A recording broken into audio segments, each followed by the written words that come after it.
Esiet sveicināti kārtējā Soham elpas maģijas video, un šoreiz parunāsim par ko nedaudz nopietnāku, par trauksmi. Ja? Trauksme jau ir kļūst par normālu ikdienas sastāvdaļu ļoti daudziem cilvēkiem, diemžēl, netiekam mēs galā ar prātu un emocijām.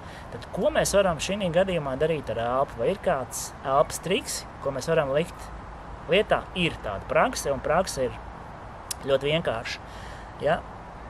Prakse, kurā mēs ieelpojam uz 3, aizturam elpu uz 3 sekundēm, izelpojam uz 3 sekundēm un vēlreiz aizturam elpu uz 3 sekundēm. Ja? Šis ir svarīgi.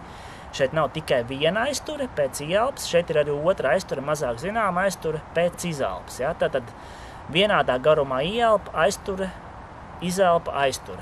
Vienādā garumā. Vai 3 sekundes, vai 4 sekundes, vai 5, tas atkarīgs no jūsu plaušu kapacitātes, bet svarīgi ir ievērot šo ritmu un kādu laiku praktizēt. Ja?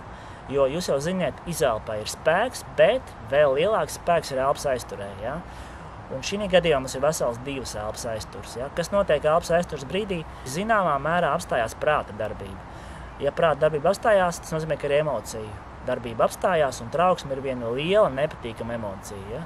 Un šādā veidā praktizējot sistemātiski 5-10 minūtes no vietas, jūs šo trauksmes intensitāti ļoti būtiski varat samazināt, gan arī pat izgaisināt. Izmēģiniet elpas maģiju, pārliecinieties paši. Visu gaišu!